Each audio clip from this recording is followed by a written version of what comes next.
I'm David. Welcome to Wise Vibes. Bob Proctor and Joe Dispenza are two experts in the field of law of attraction, basically creating and manifesting what you want in life. They publish multiple books. They know how to change your mind for success. So in this video, I'm going to share with you 6 ways to manifest what you want in life by Joe and Bob. First up is Bob Proctor, have a strong why. I have worked all over the world. I mean, all over Asia, China, South America, North America, Europe. And I'm always asking people, what do you really want? And I have found most people don't want to be really wealthy. What they do want is they don't want to have any financial concerns. If they want to buy a new suit, they can go and get one. If they want to take a trip, they can take the trip. If they want a new car, they can get the new car. They don't want to just run out and spend or buy. They don't want to have any financial concerns. 2, they want to wake up in the morning excited about how they're going to spend their day. Oof. And the 3rd, they want to mix with people who are upbeat and creatively productive. Those are the 3 things that people really want. So in answer to your question, if somebody's watching, what's the first thing they should do? Well, the first thing they should do is understand why we have goals. Not just to set a goal, because most people don't set goals right. They're operating with a limited level of consciousness, so they're thinking, if I could get a little more money, and if I could get him to help me and her to help me, and this happened, then I could do this. Maybe this is get a new car. What we've got to understand is we're trading our life for our goals. Literally trading our life. Would you trade your life for a car or a house? I don't think so. So it's got to be something really meaningful. And we're not taught to think this way. We should sit down and don't give any thought to where the money's going to come from, where the help's going to come from. It's what do you really want? Like Ed Hillary was a beekeeper in Auckland. That story. He wanted to climb Mount Everest. It had never been done. People died trying to do it. He went in 51 and failed. He went back in 52 and failed. In 1953, he stood on top of the mountain with Tenzing Norgay. But he didn't know how to get there until after he had got there. Edison didn't know how to illuminate the world until after he had done it. The Wright brothers were bicycle mechanics in Dayton, Ohio. No one believed you could fly. They had been trying it for years. But they saw it. But they wanted to do it. They didn't know how, and they couldn't tell you until after they had done it. Now, the first flight only lasted 12 seconds. And the naysayer said, yeah, but they only were up there for 12 seconds. They said, we not only got up there, we kept the damn thing up there for 12 seconds. So when a person sets a goal, they've got to say, what could I want? If I just let my mind just wander, use my imagination, how do I really want to live? That's what they should be doing. Joe Dispenza, invest in yourself. When I'm going through change in my life or I have a specific outcome that I want to create, I love to get up early in the morning. That's my time. I'm a 4:30 in the morning guy because that's my time. The rest of the day I'm serving, but I love getting up early and changing and working and having some time to myself. And I believe that when I invest in myself, I invest in my future. And that time in my morning, nobody bothers me because that's my time. And because of brain waves and brain chemistry, the door between the conscious mind and the subconscious mind is more open. And so if I get up early and I'm kind of between theta and alpha, I don't have to work as hard. I'm not thinking. I just kind of relax into the moment. In the evening, I always ask myself, how did I do? How was one lifetime in one day? Where did I fall from grace? What happened? And so then when I look at seeing how I reacted to someone or something, or I made the choice that I could have made a better choice, I naturally And we all do this, begin to think, well, if the same situation happened again, how would I do it differently?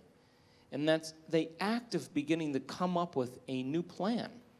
The act of rehearsing it in your mind begins to install the circuits in your brain, priming your brain so that when the next experience happens, you could modify your behaviors to do a better job in life. That's called plasticity. So it doesn't matter for me what meditation I do any longer. I like to just get up in a new state of being. And so if you're doing the blessing of the energy centers in the morning, you're aligning your autonomic nervous system. You are literally, each energy center is tuning into a different frequency. They all have their own frequency, their own energy. And as you do this properly, and you're doing some of the more advanced blessing of the energy centers, you are actually drawing information from the field into your body. And if all disease is a lowering of frequency, when you begin to pull that energy into your body consciously, you're going to raise its frequency. So that's a great thing to do. If you're doing a meditation in the evening, of course, pick a meditation that changes your energy. But then, you know, the idea is not just to meditate so that you can keep meditating, keep meditating, keep meditating. Your job is to actually see what the effects you've produced in your life as a result of it. I mean, why else would we do this? So then, if you decide, okay, if I'm taking time out of my busy life to emulate the divine, a creator, then if I'm going to create something unlimited, I better feel unlimited. If I'm going to do something magnificent, I have to become magnificent.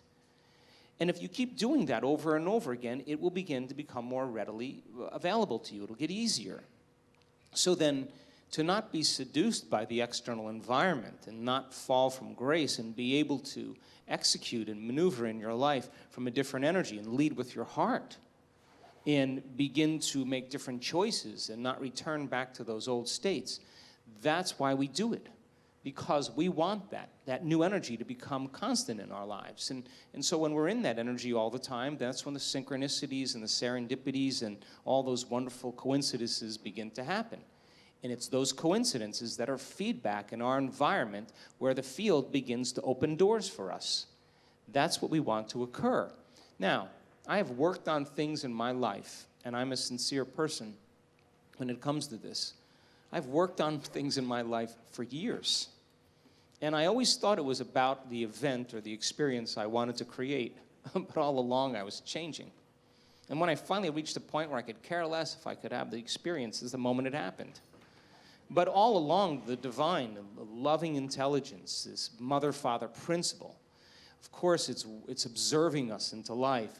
We are vitalistic, energetic beings that when we begin to unify all these principles that we're talking about, you can't get this in one sitting.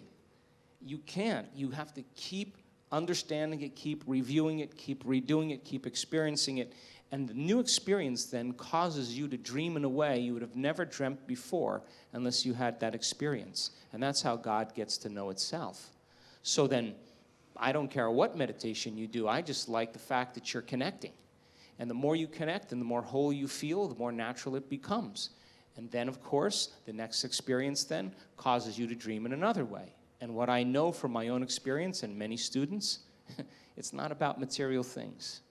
It's about those mystical moments, those transcendental moments, those moments where your jaw drops and you are in awe of life, those moments that take our breath away, that cause us. And this has happened to me so many times.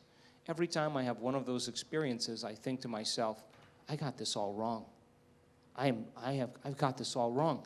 Joe Dispenza, some veil has been lifted, and now I'm seeing more clearly about the way things really are. That's why we're doing this, to uncover the mystery of the self. So don't overdo it. I have people say to me, hey, I missed my meditation today, like I'm supposed to go like this or something. And I say to them, eyes open or eyes closed. You know, well, eyes open or eyes closed. You know, when you're passionate about something, you know, when people can't get up in the morning and they can't get out of bed, I'm going to tell you why. Because they can predict the feeling of everything that's going to happen in their life. And their body's resigned to the familiar. It says, oh, another mundane day. But remember when you were a kid and you were going on a field trip? What happened then? You were up and dressed and ready to go before your parents were up. And if you're liking the video so far, hit the like button down below and subscribe to the channel for more videos like this. Next is Bob Proctor with Grow Yourself. If I want to do something, I find somebody that's already done it.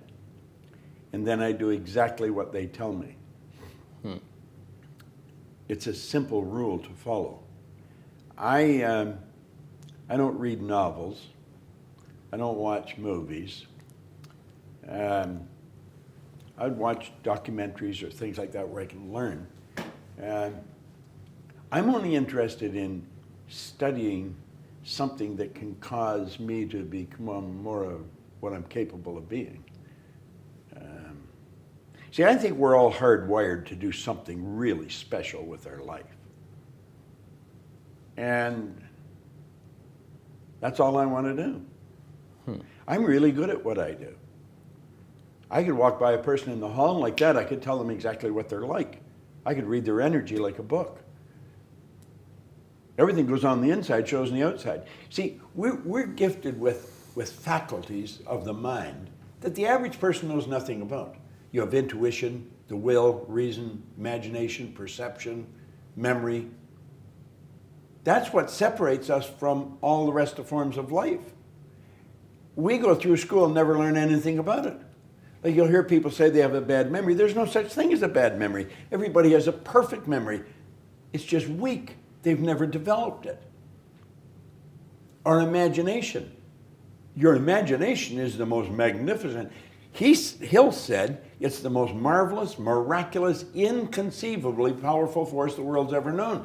I can use my imagination to project myself into the future and bring the future into the present and start living there. You work from the imagination, you don't work to it. Joe Dispenza, be comfortable in the unknown. The hardest part about change is not making the same choice as you did the day before. And the moment you decide to no longer think the same way, make the same choice, act the same way, create the same experience, or live by the same emotion, it's going to feel uncomfortable. It's going to feel unfamiliar. There is going to be a certain amount of uncertainty and unpredictability. And the moment you feel uncomfortable, you just stepped into the river of change. Now, most people, the moment they feel uncomfortable, they return back to the familiar state of the mind and body. They start thinking the same way, acting the same way, feeling the same way, and they say, this feels right. No, in fact, that feels familiar. Now, going from the old self to the new self is the neurological, is the chemical, is the biological, is the hormonal, and even genetic death of the old self. That void, that place of uncertainty, that unknown, is the perfect place to create in. And if you and I can become comfortable in that unknown and begin to decide who we do want to be. In other words, many people say when they're in that unknown, I can't predict my future. This doesn't feel right. Well, the best way to predict your future is to create it, not in the known, but in the unknown. So what if you said now, what thoughts do I want to fire and wire in my brain? What behaviors do I want to demonstrate? And if you were to close your eyes and begin to think about how you are going to act, the mere act of mentally rehearsing who you're going to be begins to install the neurological circuits in your brain to look like the experience has already occurred. Now, what that means is that the brain is primed in its circuitry to no longer be living in the past. Get Out of the Box by Bob Proctor. Wow. See, someone woke me up. That's all I want to do with someone else. Right. And I keep trying to do it in a bigger way and a bigger way. And hopefully a lot of people are going to catch what I've got and share it with somebody else. Absolutely. Because, see, what the man said to me, the first guy, he said, you can have whatever you want. Well, you know, you get thinking that you can get out of the box. That's why you've been given an imagination, to get out of the box. It's with your imagination that you build images of what you want. And if you can build the image, you can do it. You can hold it in your head, you can hold it in your hand. When we understand that, like I would imagine this goes out to a lot of athletes, doesn't it? Well, they can have anything they want. They got to pay the price. And when doubt comes in, kick it out. Be a Creator of Your World by Joe Dispenza. The Newtonian world is all about the predictable. It's all about predicting a future. But the quantum model of reality is about causing an effect. The moment you start feeling abundant and worthy, you are generating wealth. The moment you're empowered and feel it, you're beginning to step towards your success. The moment you start feeling whole, your healing begins. And when you love yourself and you love all of life, you'll create an equal. And now you're causing an effect. And I think that's the difference between living as a victim in your world, saying, I am this way because of this person or that thing or this experience. They made me think and feel this way. When you switch that around, you become a creator of your world, and you start saying, my thinking and my feeling is changing an outcome in my life. And now that's a whole different game, and we start believing more that we're creators of reality. So how do we go from, okay, I have this negative emotion, it's controlling my life, it's got me in this cycle of, I think about this emotion, which triggers a chemical reaction, which trains my body to feel that way, which makes it easier, more likely I will do it again, and so now I'm in this vicious cycle. And it's unconscious. Right, and you said, does your thinking create your environment, or does your environment create your thinking, which I thought was really, really interesting. So how do we then go from that, like mechanistically, to begin this visualization process of something that's empowering? It's me in a different state, it's my future self. Is it meditation? What does that look like? If you're not being defined by a vision of the future, then you're left with the old memories of the past, and you will be predictable in your life. And if you wake up in the morning and you're not being defined by a vision of the future, as you see the same people and you go to the same places and you do the exact same thing at the exact same time, it's no longer that your personality is creating your personal reality. Now your personal reality is affecting or creating your personality.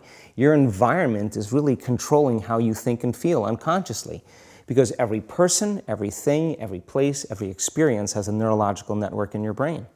Every experience that you have with every person produces an emotion. So some people will use their boss to reaffirm their addiction to judgment. They'll use their enemy to reaffirm their addiction to hatred. They'll use their friends to reaffirm their addiction to suffering. So now they need the outer world to feel something. So to change then is to be greater than your environment, to be greater than the conditions in your world. And the environment is that seductive. So then why is meditation the tool? Well, let's sit down, let's close our eyes. Let's disconnect from your outer environment. So if you're seeing less things, there's less stimulation going to your brain.